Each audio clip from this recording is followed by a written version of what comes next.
मनीष सिसोदिया को आम आदमी पार्टी के डिप्टी सीएम का चेहरा घोषित किया गया है, जबकि आपके जीतने की सूरत में भी अरविंद केजरीवाल के मुख्यमंत्री बनने पर संदेह जताया जा रहा है। सवाल है कि केजरीवाल सीएम नहीं बन पाए तो भी सिसोदिया डिप्टी सीएम ही क्यों बनेंगे? मनीष सिसोदिया को डिप्टी सीएम बनाने की केजरीवाल की घोषणा से उपजे सवाल। नमस्कार, आप देख रहे हैं 7 टीवी भारत। मैं हूं आपके साथ सुशील गिरीश। 7 टीवी भारत के खास प्रोग्राम न्यूज मिनट्स में आपका स्वागत है। वीडियो में आखिरी तक बने रहिए। मनीष सिसोदिया को आम आदमी पार्टी के डिप्टी सीएम का चेहरा घोषित किया गया है। ये घोषणा आप नेता अरविंद केजरीवाल की तरफ से जंगपुरा विधानसभा क्षेत्र में एक चुनावी रैली के दौरान की गई। करीब 8 साल तक 14 फरवरी 2015 से लेकर 28 फरवरी 2023 तक मनीष सिसोदिया दिल्ली के डिप्टी सीएम रह चुके हैं। दिल्ली आबकारी नीति केस में सीबीआई के गिरफ्तार करने के बाद मनीष सिसोदिया को इस्तीफा देना पड़ा था। करीब 17 महीने जेल में बिताने के बाद वो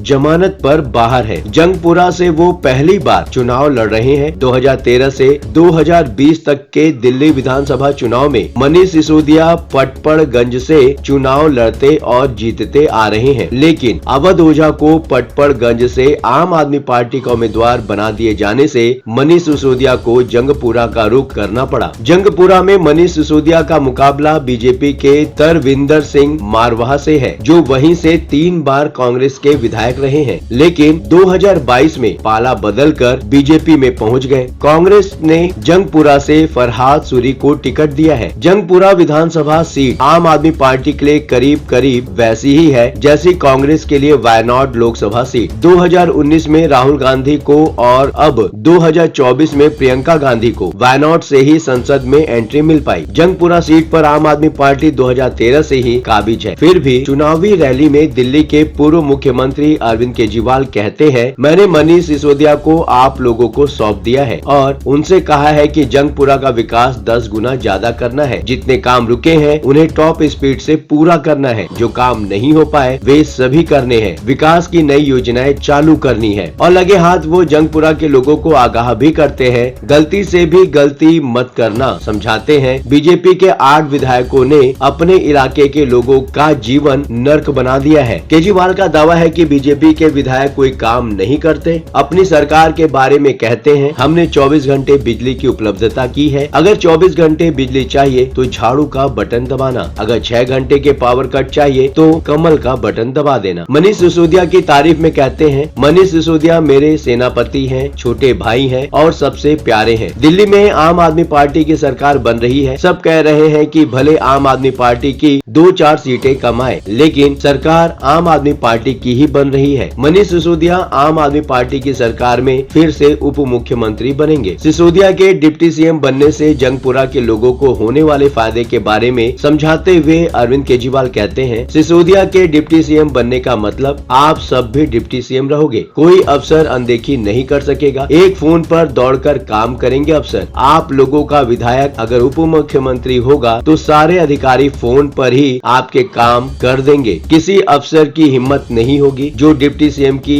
विधानसभा के आदमी का फोन न उठाए। लोग केजरीवाल की बातें बड़े ध्यान से सुनते हैं, लेकिन कईयों के मन में एक स्वाभाविक सवाल भी होता है जिसके जवाब के लिए वे मन ही मन जूझते हैं। क्या वास्तव में ऐसा ही होता है? फिर पूरे साल ये क्यों सुनने को मिलता है कि दिल्ली सरकार के अफसर चुनी हुई आम आदमी पार्टी की सरकार की बातों की परवाह ही नहीं करते? केजरीवाल सीएम नहीं बन पाए तो भी सिसोदिया डिप्टी सीएम ही बनेंगे? ये अपने आप में एक बहुत बड़ा क्वेश्चन मार्क है। हाल ही में दिल्ली के पूर्व डिप्टी सीएम मनीष सिसोदिया ने दावा किया था, बीजेपी ने मुझे पार्टी ज्वाइन करने का ऑफर दिया था। तब मैं तिहाड़ जेल में था तो बीजेपी ने मुझे मुख्यमंत्री पद की पेशकश की थी। ऑफर के बारे में मनीष सिसोदिया ने बताया था कि बीजेपी ने उनसे कहा कि अगर वो आम आदमी पार्टी के विधायकों को तोड़ देंगे, उनको दिल्ली का मुख्यमंत्री बना दिया जाएगा। विधायकों को तोड़ने का आरोप अरविंद केजरीवाल पहले भी लगा चुके हैं और ताजा ताजा चुनाव में भी आम आदमी पार्टी की कम सीटें आने पर भी ऐसी आशंका जता चुके हैं। अरविंद केजरीवाल ने मनीष सिसोदिया को डिप्टी सीएम बनाए जाने की घोषणा ऐसे वक्त की है जब चुनाव जीत जाने पर भी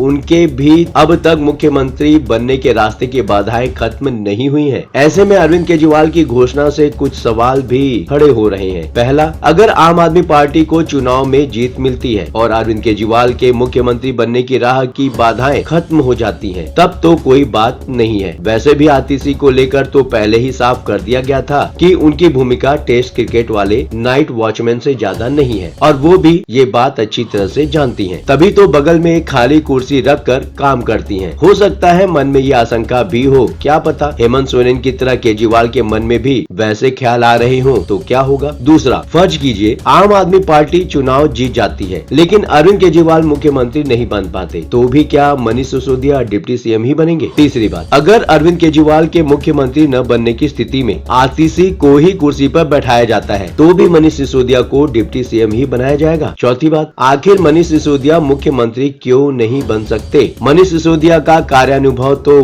बिल्कुल मुख्यमंत्री जैसा ही है। आखिर देश में कौन से डिप्टी सीएम ने मनीष सिसोदिया जैसी भूमिकाओं में काम किया है आज तक। पांचवा नंबर, मनीष सिसोदिया के मुकाबले देखा जाए तो अरविंद केजरीवाल को ही मुख्यमंत्री पद का कार्यानुभव कम है। राजनीति में आकर पहला ही चुनाव जीत लेना, शीला दीक्षित जैसी दिग्गज नेता को उसी के इलाके में पहुंचकर हरा देना और पहले प्रयास में ही मुख्यमंत्री बन जाना अलग बात है। लेकिन अरविंद केजरीवाल अभी तक तो चीफ मिनिस्टर विदाउट पोर्टफोलियो ही रहे हैं। मनीष सिसोदिया का हक तो ज्यादा बनता है। ये सारी बातें हैं जो एक नया समीकरण बना रही हैं। इस विषय पर आपकी क्या राय है। वर्तमान परिस्थितियां जिस तरह से बन रही हैं, ये क्या इशारा कर रही हैं। अगर आप कुछ कहना चाहते हैं तो कमेंट सेक्शन खुला है, आप खुलकर अपने विचार हमसे साझा कर सकते हैं। चलते चलते ये बात भी बताना जरूरी है कि 7 टीवी भारत अपने दर्शकों की राय और सूचनाओं के लिए हमेशा खुला है। यदि आपके आसपास कोई महत्वपूर्ण घटना, दुर्घटना, भ्रष्टाचार, प्रेरक प्रसंग, वृत्तांत, सामाजिक मुद्दा या अन्य कोई मामला सामने आए तो कृपया उसे हमारे साथ साझा करें। हम आपकी गोपनीयता की पूर्ण सुरक्षा का आश्वासन देते हैं। आपके योगदान से हम बेहतर और सारगर समाचार प्रदान करने में सक्षम होंगे। ये प्लेटफॉर्म है जनता का,